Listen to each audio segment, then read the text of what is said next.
wabarakatuh. Nama saya Sri Mulyana, NIM E1B019193 dari kelas PPKN semester 3. Dalam video ini saya akan menjelaskan tentang tugas 1 sampai tugas 6 mata kuliah Hukum Pidana dan Kriminologi.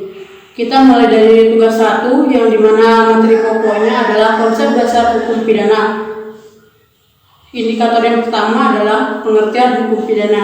Hukum pidana adalah hukum yang mengatur tentang pelanggaran-pelanggaran terhadap kepentingan umum yang dimana pelakunya akan dikenai suatu sanksi. Kita lanjut ke indikator yang kedua adalah fungsi hukum pidana. Fungsi hukum pidana itu dibagi menjadi dua, yaitu secara umum dan secara khusus, yang dimana secara umum itu adalah mengatur kehidupan masyarakat atau menyelenggarakan tata dalam masyarakat. Yang kedua secara khusus, yang dimana melindungi kepentingan terhadap perbuatan yang melanggar suatu sanksi yang berupa tindak pidana yang telah ditetapkan oleh undang-undang. Kita lanjut ke indikator yang ketiga, yaitu sifat hukum pidana. Sifat hukum pidana itu bisa bersifat publik, yang dimana mengatur hubungan masyarakat dan pemerintah. Bisa bersifat publik, yang dimana mengatur perorangan dan perorangan. Kita lanjut ke indikator yang keempat, yaitu jenis hukum pidana. Jenis hukum pidana berdasarkan bentuk, yaitu ada tertulis dan tidak tertulis. Yang tertulis yang tercantum dalam suatu undang-undang, sedangkan yang tidak tertulis yang masih hidup dalam suatu masyarakat. Yang kedua adalah berdasarkan tempat berlakunya. Ada lokal, ada nasional, ada internasional. Yang ketiga berdasarkan muatan materi, ada material, formil. Yang terakhir berdasarkan sumber, ada umum dan khusus. Indikator yang kelima adalah lembaga penegak hukum pidana. Yang pertama ada penyelidik dari Polri, yang kedua penyidik dan penyidik pembantu dari Polri juga, yang ketiga jaksa penuntut umum dari kejaksaan, yang kelima ada hakim dan pengadilan dari Mahkamah Agung, yang keenam petugas pembina narapidana dari lapas. Selain itu ada juga penasehat hukum atau pengacara dari lembaga penegak hukum. Yang terakhir adalah LPSK, yaitu memberikan perlindungan terhadap sanksi dan korban. Kita lanjut ke tugas 2 yang materi pokoknya adalah konsep dasar kriminologi. Dalam materi ini, indikator yang pertama adalah pengertian kriminologi itu sendiri. Kriminologi itu sendiri adalah sebuah kajian atau ilmu yang membahas mengenai kejahatan. Indikator yang kedua adalah tujuan kriminologi. Tujuan kriminologi itu sendiri adalah memperoleh pengertian yang lebih mendalam mengenai perilaku manusia, lembaga sosial yang mempengaruhi kecenderungan dalam penyimpangan norma hukum. Selanjutnya adalah indikator yang ketiga, yaitu manfaat kriminologi. Manfaat kriminologi yang pertama adalah hasil penelitian dari kriminologi dapat membantu pemerintah dan penegak hukum untuk mengungkap suatu kejahatan. Selanjutnya, hasil penelitiannya dapat memperbaiki kinerja aparatur negara serta melakukan perbaikan bagi undang-undang pidana itu sendiri. Selanjutnya adalah tugas 3 yang materi pokoknya adalah hubungan hukum pidana dan kriminologi. Hubungan antara ilmu hukum pidana dan kriminologi dapat dikatakan mempunyai hubungan yang sangat erat dan timbal balik dan bergantung satu sama lain. Ilmu hukum pidana mempelajari akibat hukum daripada perbuatan yang dilarang sebagai kejahatan. Kriminologi itu sendiri mempelajari kejahatannya yang lazimnya mencari sebab-sebab sampai timbul kejahatan dan cara menghadapi kejahatan itu sendiri. Selanjutnya kita akan membahas tentang tugas 4 yang materi pokoknya itu adalah asas hukum. Indikator yang pertama adalah pengertian asas hukum. Asas hukum itu sendiri adalah dasar-dasar yang terkandung dalam peraturan hukum. Dasar-dasar ini mengandung nilai-nilai etis yang diakui oleh suatu masyarakat. Dari asas hukum inilah kemudian dibuat peraturan-peraturan hukum secara konkret. Indikator yang kedua adalah asas-asas hukum yang ada di Indonesia. Yang pertama, asas legalitas. Asas ini berkaitan dengan seseorang itu tidak dapat dikenakan suatu sanksi pidana selama tindak pidana kejahatan yang dilakukan itu terdapat dalam KUHP. Asas yang kedua adalah asas teritorialitas. Asas ini sebenarnya berlaku pada hukum internasional karena asas ini sangat penting untuk menghukum orang yang berada di Indonesia yang melakukan tindak pidana yang dilakukan di Indonesia maupun di luar. Akan tetapi asas ini berisi asas positif yang dimana tempat berlaku seorang pidana itu berdiam diri. Asas yang ketiga adalah asas nasional aktif atau asas personalitas. Asas ini membahas tentang KUHP terhadap orang-orang Indonesia yang melakukan tindak pidana di luar negara Indonesia. Dalam hukum internasional, hukum ini disebut asas personalitas. Akan tetapi, hukum ini bergantung dengan perjanjian bilateral antara negara yang membolehkan untuk mengadili tindak pidana tersebut sesuai dengan negaranya. Asas yang keempat adalah asas nasional pasif atau asas perlindungan. Asas ini memperlakukan KUHP terhadap siapapun baik WNI ataupun warga negara asing yang melakukan perbuatan tindak pidana di luar negara Indonesia sepanjang perbuatan tersebut melanggar kepentingan negara Indonesia. Yang kelima adalah asas universal. Asas universal ini biasanya berkaitan dengan asas kemanusiaan yang dimana dalam arti si pelaku tindak pidana ini akan dikenakan pidana yang berlaku dengan tempat atau di mana kasus ini telah melibatkan semua negara atau semua negara telah bersepakat jika hal yang demikian itu merupakan tindak pidana. Asas yang terakhir adalah asas tidak ada hukuman tanpa kesalahan. Asas ini mempunyai makna yang sama dengan asas legalitas, sehingga asas ini dibukukan ke dalam suatu asas yang fundamental yang menjadi asas legalitas. Asas tiada pidana tanpa kesalahan mengandung pengertian bahwa seseorang yang telah melakukan perbuatan yang bertentangan dengan peraturan hukum pidana yang berlaku tidak dapat dipidana oleh ketiadaan kesalahan dalam perbuatannya tersebut. Indikator yang selanjutnya adalah implementasi asas hukum pidana dalam pasal-pasal yang ada di dalam KUHP. Yang pertama, asas legalitas dijelaskan pada pasal 1 ayat 1 yang berbunyi, tidak ada perbuatan apapun yang dapat dipidana kecuali atas kekuatan aturan pidana perundang-undangan yang telah dicantumkan. Asas yang kedua adalah asas teritorialitas dijelaskan dalam pasal 2 KUHP yang berbunyi, ketentuan pidana hukum perundang-undangan di Indonesia diterapkan bagi semua orang yang melakukan tindak pidana di Indonesia.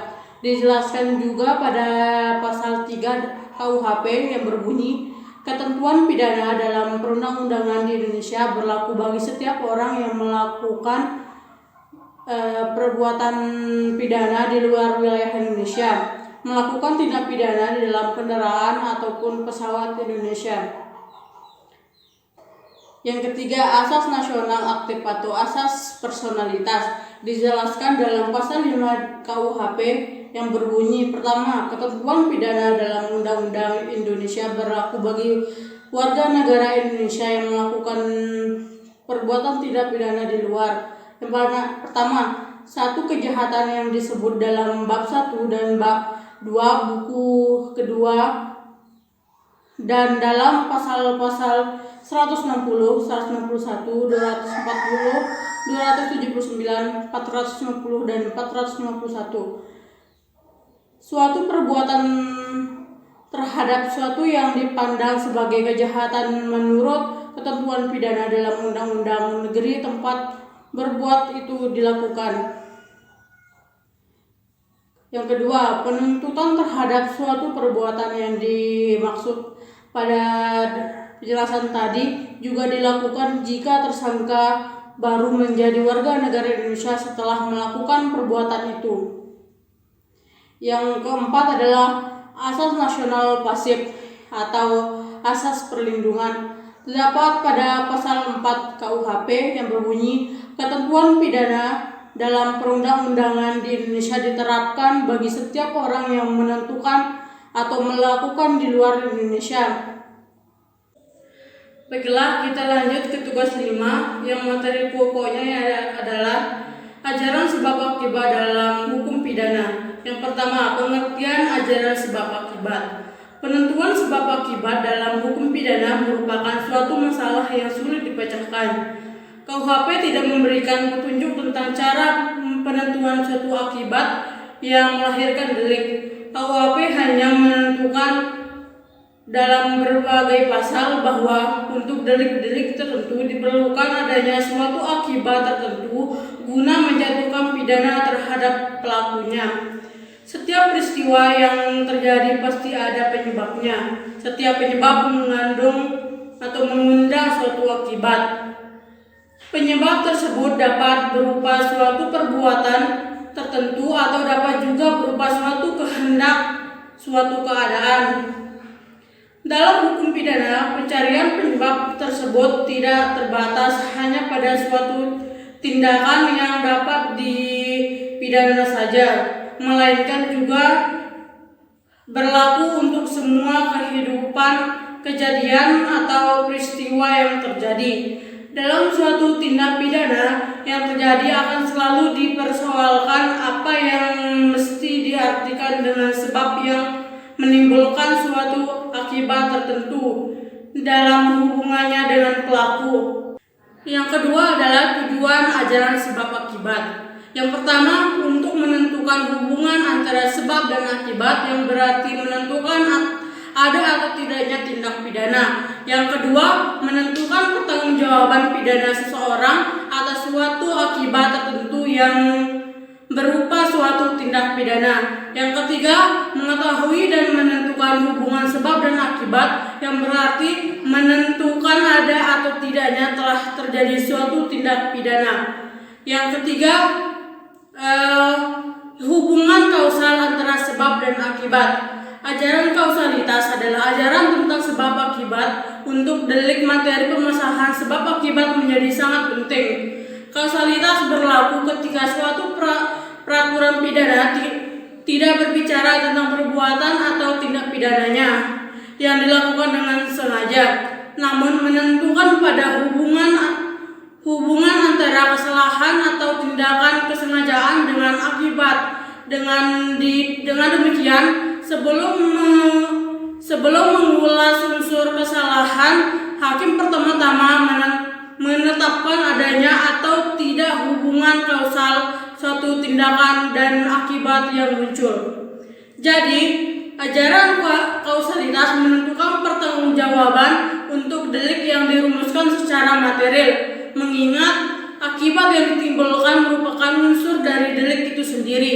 Indikator yang keempat adalah rumusan sebab akibat dalam KUHP. Yang pertama, rumusan sebab akibat dirumuskan sekaligus sebagaimana ketentuan pasal 358 KUHP. Yang kedua, hanya merumuskan akibat secara jelas sebagaimana ketentuan pasal 194 ayat 2 KUHP. Yang ketiga, hanya merumuskan penyebab secara jelas sebagaimana ketentuan pasal 351 ayat 1. Yang keempat, sebab atau kuasa dirumuskan berupa suatu tindakan tertentu tanpa mensyaratkan telah timbulnya akibat sebagaimana ketentuan pasal 122 poin kedua.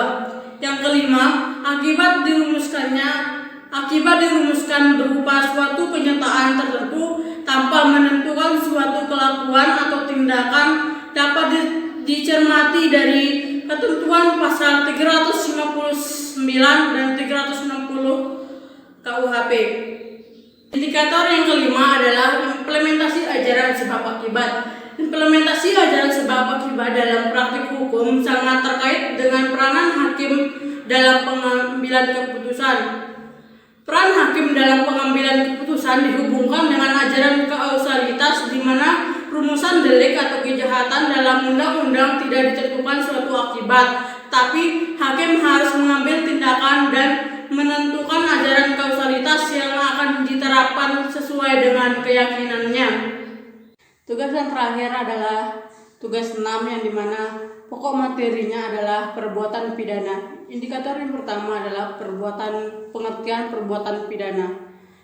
Perbuatan pidana adalah perbuatan yang dilarang dan diancam dengan pidana. Asal saja perlu diingat bahwa larangan ditujukan kepada orang yang menimbulkan kejadian itu sendiri.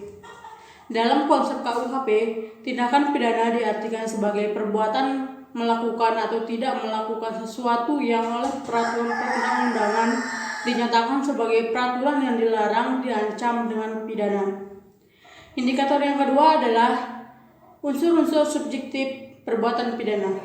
Unsur subjektif adalah unsur yang terdapat dalam diri si pelaku tindak pidana. Unsur subjektif ini meliputi kesengajaan, kealpaan, niat, maksud, dengan rencana lebih dahulu, perasaan takut. Indikator yang ketiga adalah unsur-unsur objektif perbuatan pidana. Unsur objektif adalah unsur yang terdapat di luar diri si pelaku tindak pidana. Menurut Leminantang, unsur objektif itu adalah unsur yang ada hubungannya dan keadaan-keadaan, yaitu di dalam keadaan-keadaan mana tindakan-tindakan dari si pelaku yang harus dilakukan.